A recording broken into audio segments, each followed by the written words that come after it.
Alright, this is the next study. And again, I know these studies are very long and boring, but what are you gonna do, right? The point is not just to listen to me. What you really want to do is read the course, watch the video, to make it easier to absorb the information, and watch the style that I'm using because most folks, by the time they get here, they quit because they usually think, oh, why do I need point figure and blah blah blah. And what is this chart from the 30s? Anyway, all right, moving on. As we have seen from preceding studies, the four principal phases. Oh, and before I continue, just piece of advice that can save you years of frustration and failure. And that advice is just follow the course. Okay? You don't have to be a genius and create your own stuff. All you need to do is have the discipline to follow and complete the course.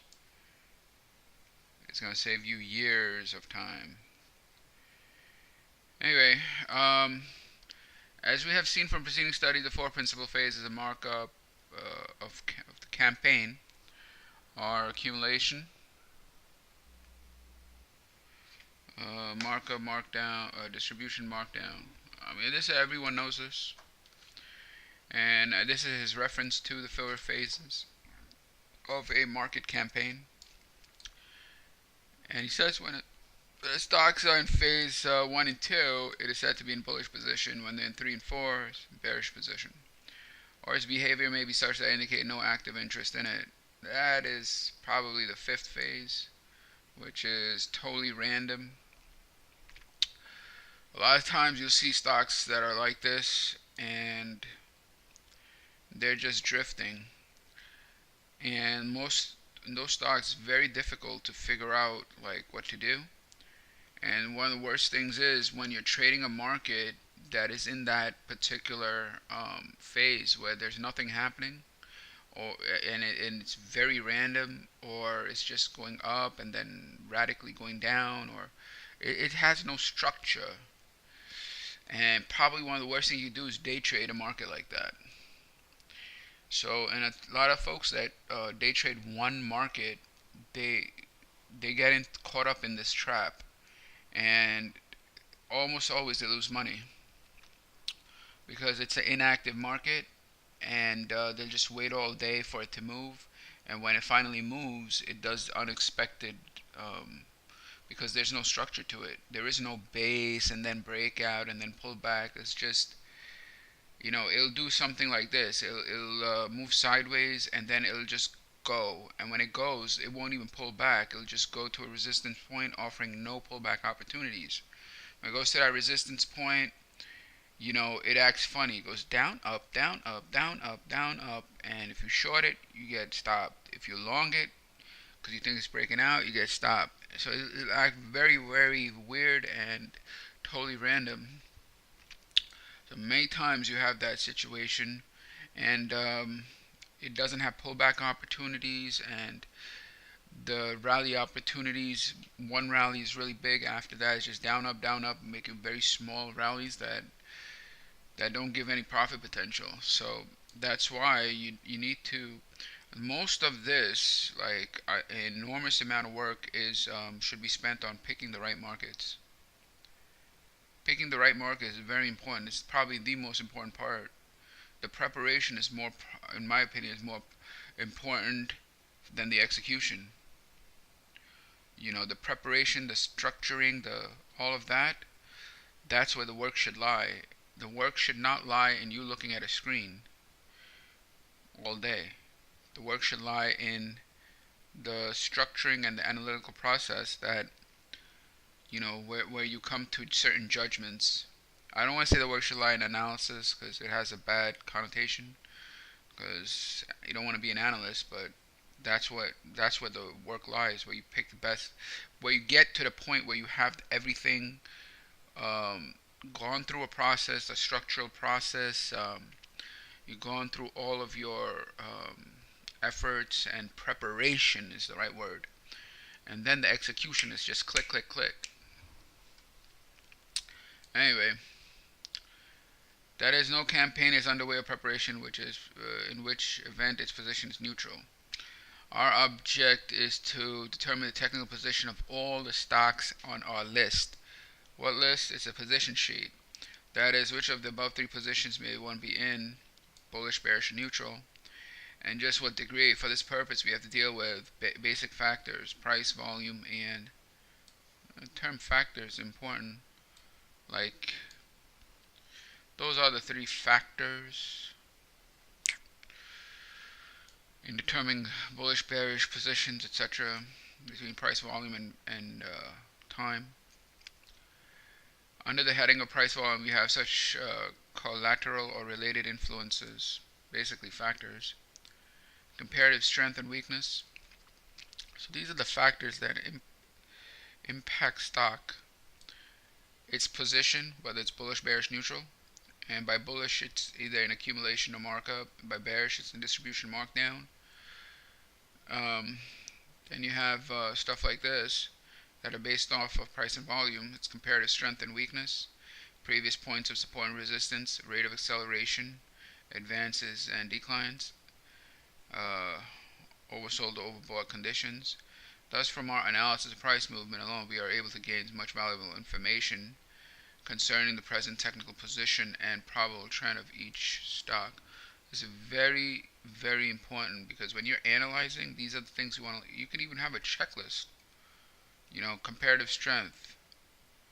Yes, it has strength, or it has weakness, or a lot of strength. This can be quantified. The points of support and resistance. You see most people do this, where they'll have a spreadsheet and they'll have that support and resistance. The rate of acceleration is just momentum. Angles of advance and decline, trend lines. Rate of acceleration, they can even use an oscillator. Not a problem. A momentum-based oscillator.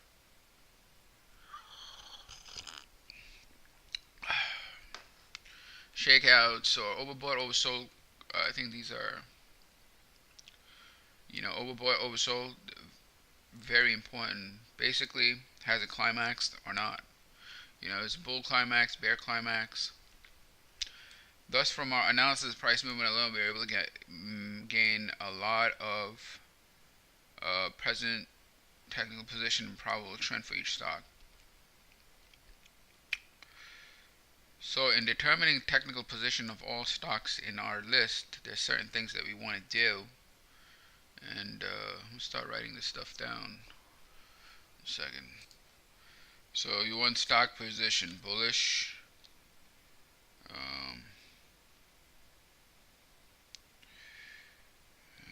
or bearish.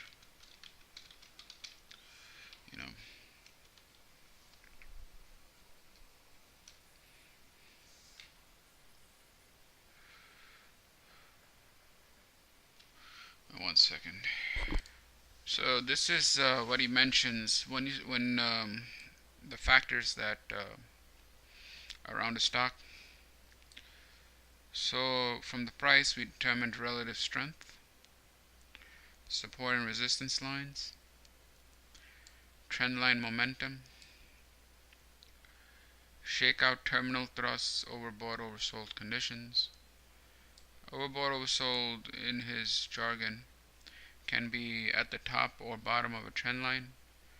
It can also be when a market moves too far too fast without corrections. So when it goes straight up and has no reactions, meaning instead of rally, reaction, rally, reaction, rally, reaction, it just goes rally, one minor reaction, and then continues to rally. It can reach an overbought, oversold condition. I think even at I don't want to use indicator, but indicator can be used, no problem, because this is easily caught on most indicators. Because if a market goes too far too fast, it's going to hit extremes of any indicator. That any cyclical indicator will show this. Shakeouts, terminal thrust. This is not easy to do, but if you want, you can use springs and up thrusts. Add them here. See which areas have springs and up thrusts, and then shakeout and terminal thrusts are just bigger springs and up thrusts. Anyway, um, climaxes under volume. Notice it's the first heading. That's how important it is. Supply and demand quality at support and resistance. So how does it behave at support and resistance? The quality of supply and demand. Supply and demand at trend line. Identify shakeout and terminal thrust. Again, this could be a modified type of spring and upthrust.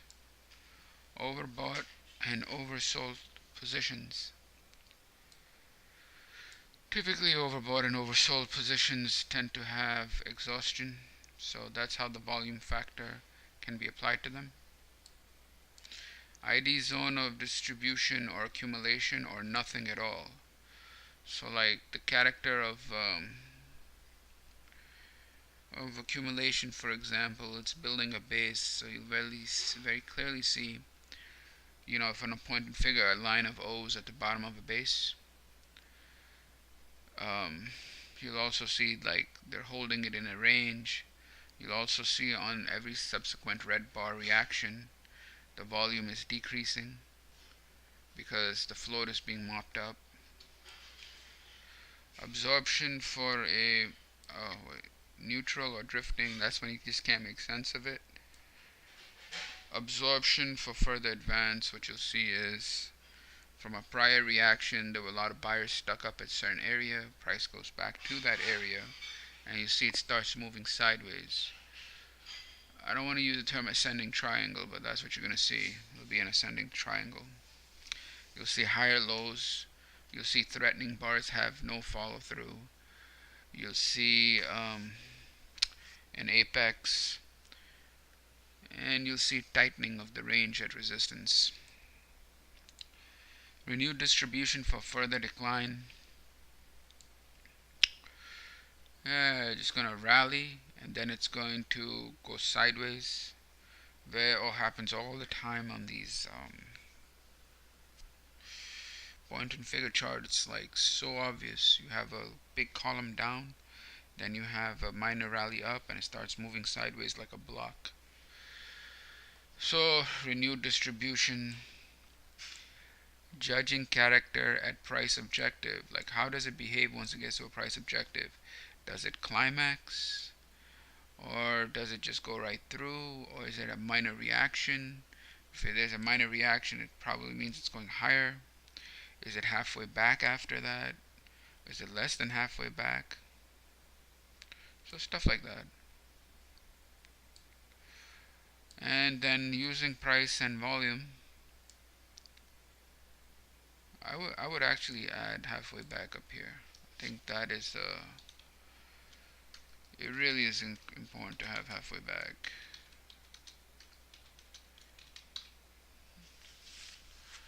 Anyway, price volume is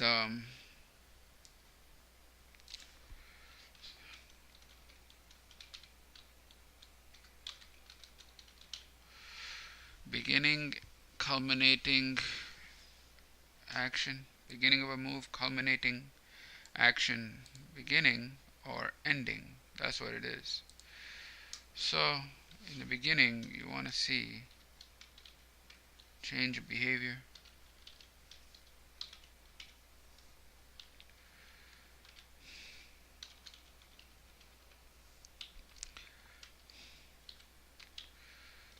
Something like that. Culminating, you want to see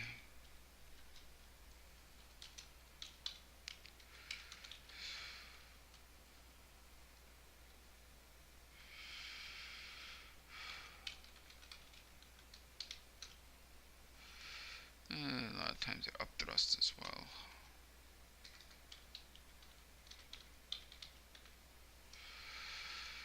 something like that. Climax, hypodermics, shortening of the thrust, you know, um, and the reversal. These are some factors here that identify beginning and culminating. And some may put secondary test and all that, but that's what I mean over here when I say support. Higher support, lower resistance. What else?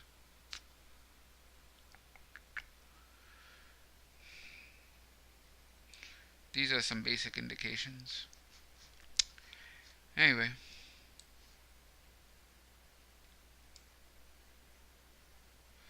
from the above we see how vital it is to study volume behavior and why vertical charts aid us in increasing our percentage of accuracy on our deductions. I mean, you gotta use them. Simple as that. Vertical charts record volume as well as price movement, hence they enable us to study all three of the basic factors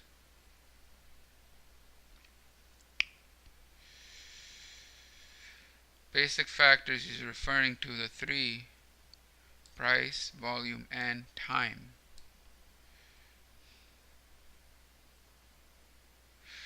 Anyway, figure charts record price movement only, and they measure the probable force of accumulation and distribution or demand and supply.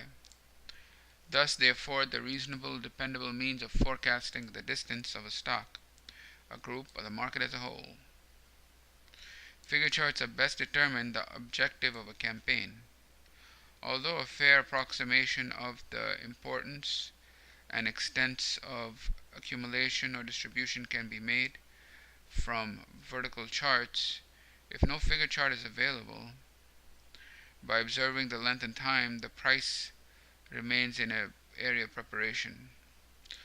What do you say? If you're using penny stock, no figure chart is going to be available. If you're losing under $5 stock, many times under $10 stock, I mean, a lot of times you can use like a quarter point or a 10-cent figure chart, but to do all of that is a royal headache.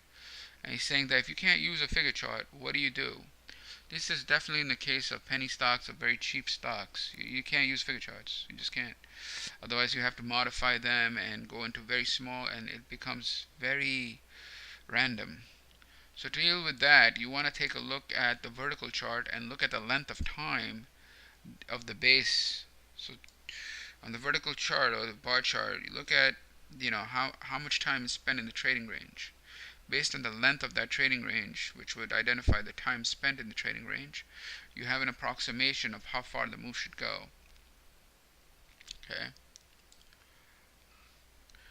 A move which consumes 3 months will have a big objective than that is prepared in 3 weeks or even 3 days. And a campaign of accumulating extending over a year or two obviously has stronger, more enduring foundation than one that is prepared to carry out execution within 1 or 2 months. Big bases, folks. That's what it's all about. Big bases. Big bases equal a lot of money. So I know a lot of folks are always looking at new highs, right? New high, new multi-year high. But in my opinion, what's more important is big base of preparation instead of always trying to buy the high. And even if you do buy the high or buy the pullback after the high, is better, because after the high there's a lot of shakeout attempts. So you want to get in on that shakeout, the pullback, near the daily support, daily resistance. The daily is which will give you best opportunity, even if you're doing intraday. Alright, so continuing on, I made a little update here. The factors, right? So first thing is he talks about his stock phase. So accumulation, markup, distribution, markdown. This is reference to that cycle, But he actually mentions another one that he doesn't, people don't know, he just It's actually neutral. Wait a second. I'm not really. I mean, he makes references to it, but it's not in this context. It's in the context of it's either bullish, bearish, or no campaign. So that no campaign means neutral. So I don't want to put it up there. It should be over here. Okay. Now after that, price is a factor. Price, volume, and then both price and volume. So price is a factor in what? Relative strength. I don't know if price is a factor or these are the factors in price. Price is a fact. No. Anyway, it's whatever. I get lost in the logic. Price factors. Let's keep it really simple. Volume is a factor in climaxes. So price is a factor. Yeah, makes sense. Is a factor in. So these are the price-based factors. Relative strength, support and resistance, momentum trend lines, springs and upthrusts. This really, he put terminal shakeouts and terminal thrusts, but I've just used spring and upthrust because terminal shakeout and thrust are like spring number 3 or whatever it is. That's very simple to write, springs and upthrusts. The other, overbought and oversold, and then finally halfway back, meaning he doesn't say halfway back, but I'm adding it because he has mentioned it so many times that maybe just forgot it. And finally, volume is a factor in climaxes, the supply and demand quality, and then it's at support and resistance and trend lines. And then in the identification of springs and upthrusts when those terminal shakeouts and terminal thrusts happen is very important, the volume. And then overbought, oversold positions, volume is a factor in that. Typically what happens is you move too far too fast. Alright, so too far too fast without without reactions in the middle. They create overbought and oversold positions. Then also volume is a factor in the identification of zones of accumulation, distribution, versus just a trading range, versus a neutral trading range. So as you know, not every trading range is accumulation or distribution. It could mean nothing. Volume is also a factor in absorption. And reaccumulation, volume is a factor in reaccumulation, redistribution. And judging the character at the price objective, because you know that the character at the price objective will determine whether it overshoots, meaning whether the price is going to continue to go up. So one of the things he did was look at the volume factor at the price objective to determine if it's going to continue or not. Let's say he used a 1-point chart and a 3-point chart. When it went to the 1-point price objective, he would consider if it's going further to the 3-point price objective based on one of the factors, which was volume. And price and volume are together factors in beginning and ending of a move. He called it culminating, but it's just beginning and ending of a move, and for the best time to act. Okay. So beginning and ending of a move is just, these are some of the things that I've put, right, because I know this stuff. Anyway, so back to the study.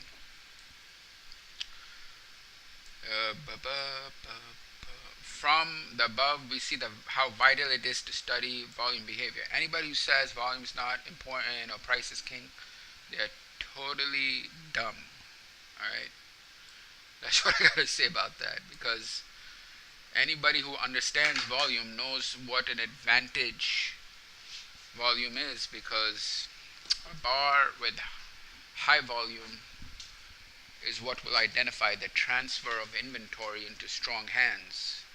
And you must understand, as a Wyckoff person, the transfer from of inventory, both from weak hands to strong hands and strong hands to weak hands.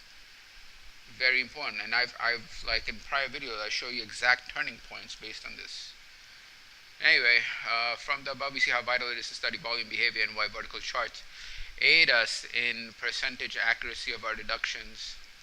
Vertical charts record volume as well as price movement, hence they enable us to study all three of the basic factors on preceding page and blah blah blah and blah blah blah.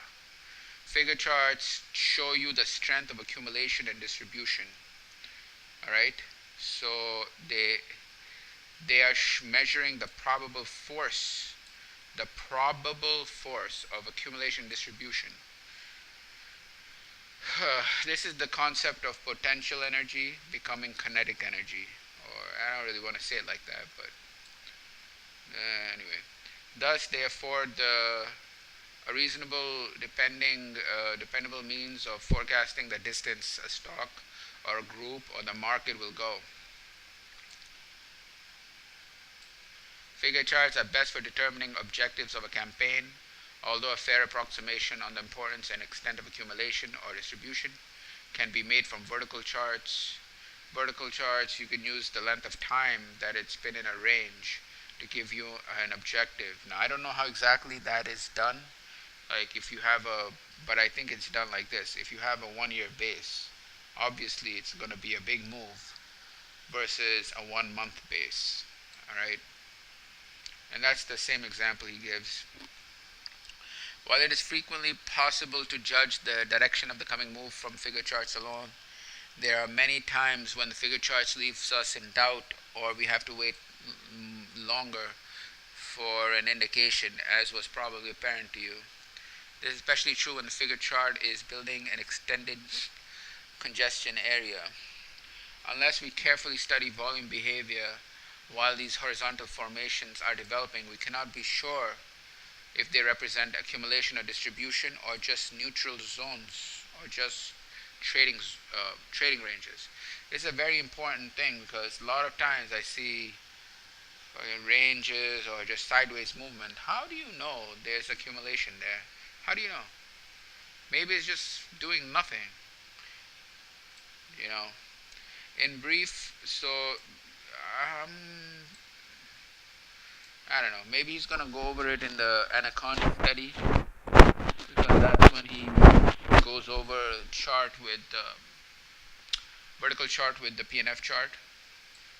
Anyway, in brief, figure charts are not sufficient for determining probable trend, except perhaps in the hands of experienced, highly professional. Okay, so he's saying that you cannot do the trend with just a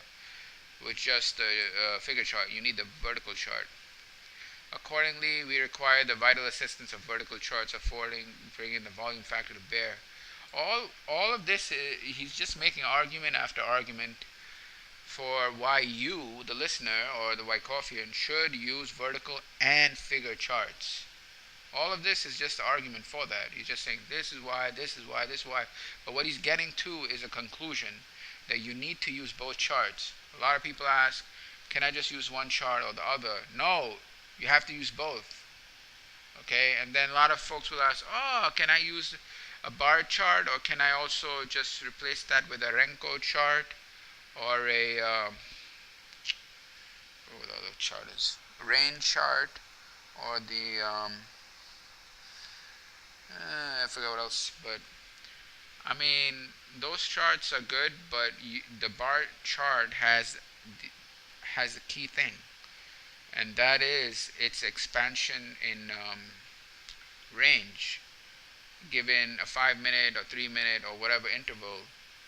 But on a daily time scale, that is when you see it. Like intraday, it's a little trickier. Anyway, just follow the fucking course. Alright? You don't have to go into all the details. They are likewise more effective than figure charts for comparing strength and weakness. Vertical charts, or their equivalent, I don't know what's equivalent, are necessary to determine which way this market will go, and establishing trend lines. Vertical charts are best anticipating the turning points of minor moves for swings. So you want to know how to get the turning point. Well, one of the things you're going to need to use is a vertical chart. And for interpreting the action of very low price stocks. Again, low price penny stocks or the other fucking stocks, where's the $5 stock that everybody loves? You obviously need penny stocks, vertical chart, not point figure. Although you can use point figure, in my opinion, by modifying for low price stocks, just like the same logic applies to high price stocks, where you increase the box size or decrease the box size. Somewhere he mentions, even for tape reading, he used a 1/8 box size for intraday. So that's, he used fraction. So you don't need the lowest to be 1. He actually used 1/8. Anyway, and the coordination of our studies of individual charts and vertical charts by consolidating the two in combination, as was done first. However, you should review the principles set forth in section 3, 9M and 14M, so you have firmly in the mind when you proceed. Our next study begins with anaconda in a small range. Oh, fuck. It's going to be forever.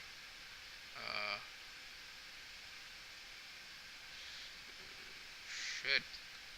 Alright, I'm going to stop this now and upload it and continue tomorrow.